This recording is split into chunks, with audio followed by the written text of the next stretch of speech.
Often defined as an overpowering sensation of being under assault emotionally, mentally, and even physically, a spiritual attack is caused by forces that seem incomprehensible. When these pressures originate from someone with narcissistic inclinations, the encounter can be especially taxing and disruptive. Although some may discount the idea of a narcissist starting a spiritual attack, many who have personally dealt with it see its seriousness. Narcissists are remarkably adept at controlling not only people but also the very core of one's vitality, peace, and spiritual well-being.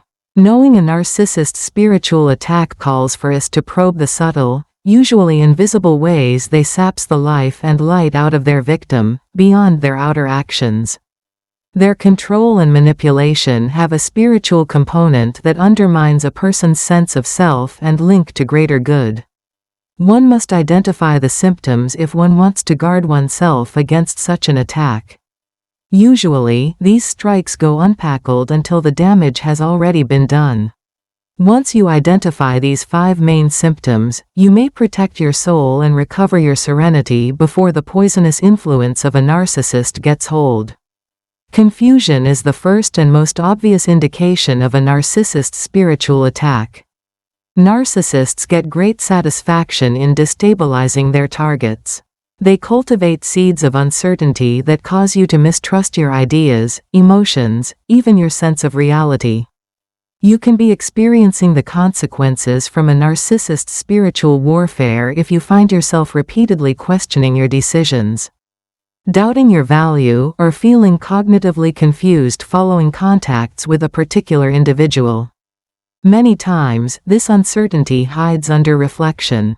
You begin to believe that you are the one responsible, that maybe your spiritual road is faulty, or that you are failing in some other sense. In their sneaky manner, the narcissist uses your inclination to self-evaluate against you. This results in an almost continual inner conflict in which nothing feels right, regardless of how hard you attempt to focus yourself. This uncertainty is spiritual as much as a mental fog. When caught in the attack of a narcissist, you could lose touch with your intuition and feel as though your internal compass has been undermined. Your relationship to the divine suffers as you lose trust in the whispering of your soul. Once bringing you calm and clarity, your spiritual pursuits seem empty or useless. The narcissist's influence gently permeates your spiritual life, upsetting your routines and transforming what used to be a source of strength into something that simply makes you more confused.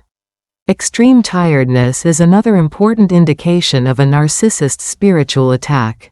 This is a bone-deep lethargy that appears to settle into your soul, not just the kind of weariness resulting from a demanding day.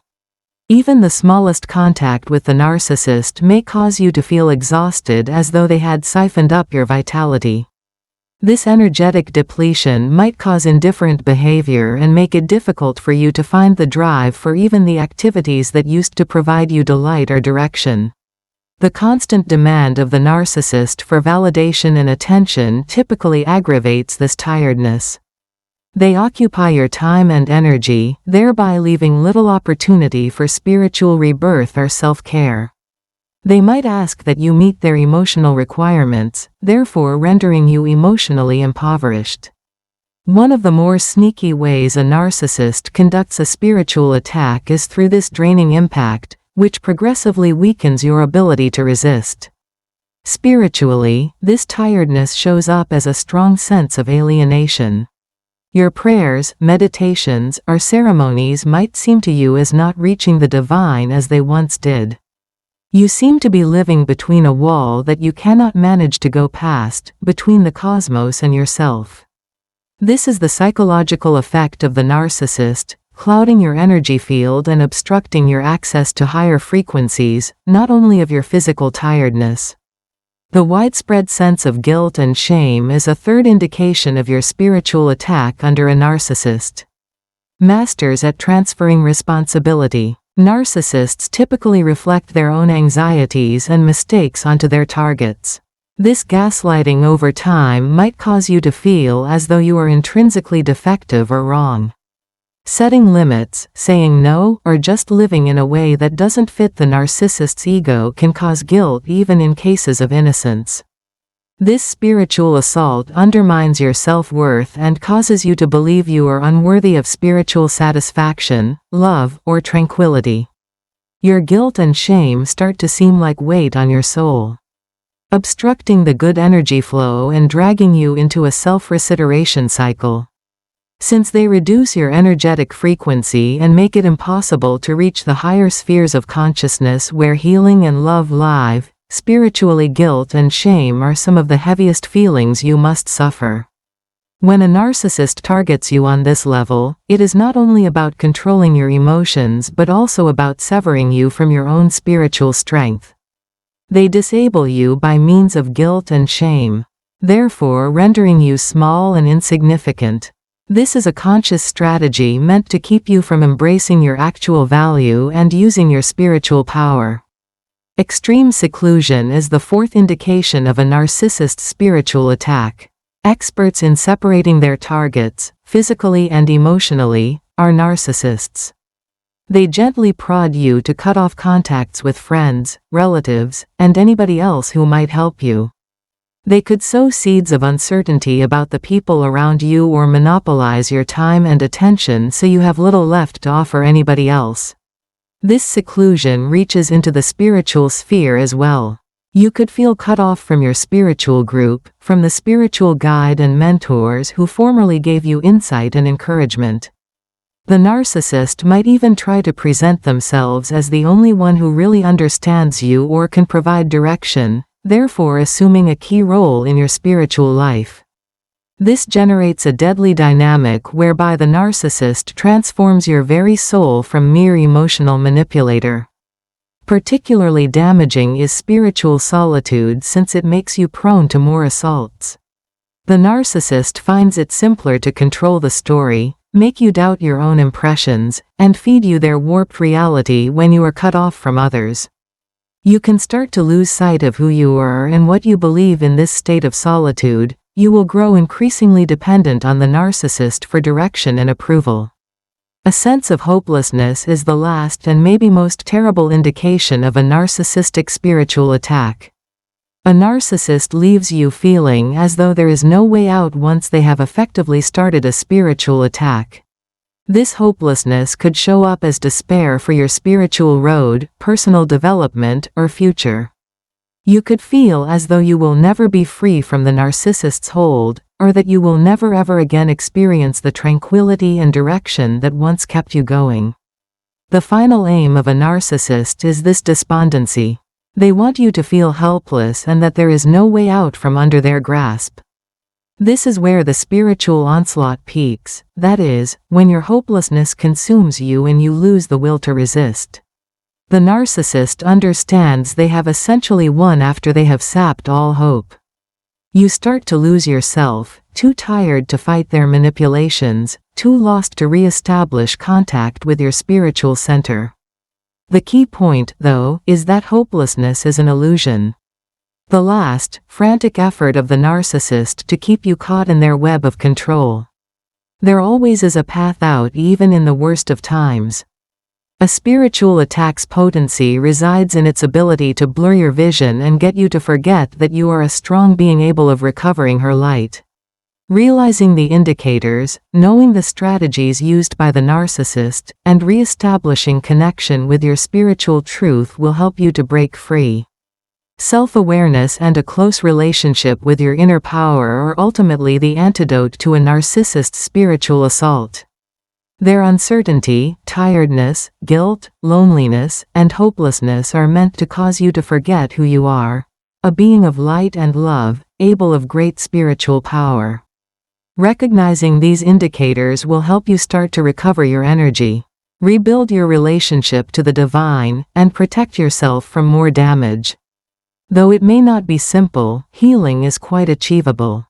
Learning to see the narcissist's spiritual battle for what it is will help you start to recover your serenity, regain your strength, and re-establish your relationship to your own self. Hey everyone! Are you ready to stop putting up with narcissists and how much they drain you? because I'm going to talk about the power of silence and how it can stop a narcissist in this video. But first, tell me what's going on in your life. All of my true friends, thank you from the bottom of my heart. You will always have my and Alicia's backs, whether she's here or not. If you're new to our page, please tell us about yourself in the comments. Safe and friendly space. Working together to make a safe and friendly space. Make sure to subscribe and turn on your notifications to get material all week long. We need to face this problem head on. The narcissist may think they have control over everyone, but the best thing to do is stay away from those people and keep your cool. You will need to be patient and make time to learn these skills so that you can start to rebuild your life. I promise it's not easy. We are tired after cutting off the narcissist's fuel, but as we grow as people, we can start to separate ourselves from their trickery and not react when they are around. How to keep your cool and be quiet at the same time. Letting narcissists fill in the blanks while you stay quiet. Now is the time to leave narcissist company. Are you ready? You have to make a tough choice because there may be no other way out if you don't. No matter how much you care about yourself, you need to be able to separate yourself from other people. Take deep breaths, live in the present, and be thankful for yourself. Don't give up your power to people who don't care about you. Keep it. Stare someone straight in the eye. In the end, this always makes them feel less proud. That blank stare can be a very sneaky way for an empath to get what they want. But there are a few things we need to clear up first before you can use it. Not because we want to get back at them, or because we want to be proud of ourselves in the shallowest way possible, like narcissists do.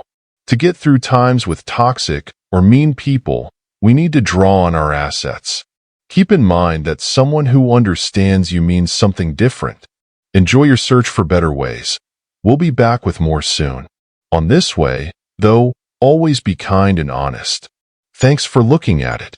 Once we're strong again, let's work together to get better. Attention all empaths. By now, we should have built walls around ourselves to protect ourselves and make it impossible for anyone to leave something horrible in its place. Now is the time to learn how to keep your cool, not fight back, and take very good care of yourself. But sometimes putting up a cold front, or the appearance of not caring is required to protect yourself. Take deep breaths, be present, and take back your power. You should always be honest with people who don't care or don't have a heart. People who are bad and sneaky can't get away from silence. For your own safety, stay away from all of these things. While you run away, use the dead stare. Okay, let's move on. An inward lover near you, are we seeing this happen? You can talk about it if someone asks. This is how we heal and become strong. Take care of yourself and your health. Get better. Friends, this isn't just a I want to be noticed thing. I accept how I feel and let the healing happen all the way through me in a full, healthy cleanse of soul-level workings and divine harmony frequencies.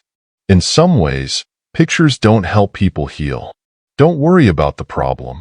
Just get into bed and connect with each other in our bodies. Get into it, get through it, and feel better. We need to get our work done instead of learning the same thing over and over again. In order to do this, we need to go deep into our brains and face the painful thoughts we have been avoiding. We can't just stop trying to fix things.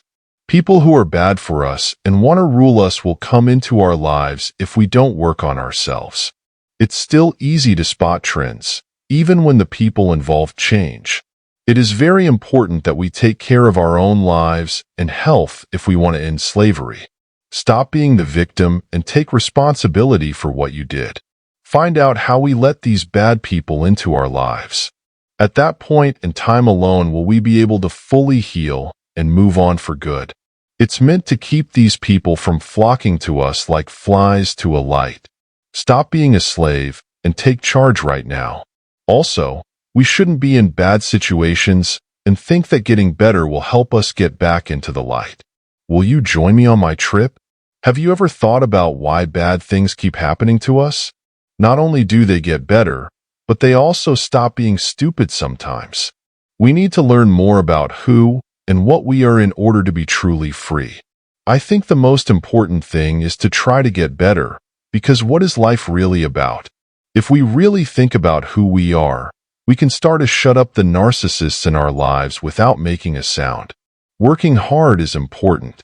That is the last day you can just eat and play on the ice. We need to get ready and think about ourselves. When we set limits, take care of ourselves, and roll up our sleeves, our minds and bodies work better. Now that we know we can count on ourselves, we learn to love ourselves. Always remember that what's inside us is also outside of us. A lot of the time, we can't see these trends when we are awake because they are deep in our mind. But if you start your recovery and healing journey today, we can start to find these deeply rooted habits that are making it hard for you to be loved. That will make the whole world worse. We can say this another way. You need to grow yourself before you can keep going in a circle of life development. Get your power back, heal old scars, and see how things get better on the inside and the outside. Friends, that's all we had to say for now. I hope it gave you something to think about. Have you ever felt the same way about help? Please leave a comment and let me know what you think. Please give it a like and let me know what you think about it by sending me a message. It's nice to see the new people here. To find out about new photos, don't forget to click on the bell icon next to subscribe. Remember that you are the most important person in the world and that you deserve a good life. Join us on this trip and find out how to get that freedom. I love you a lot. Be safe until we meet again.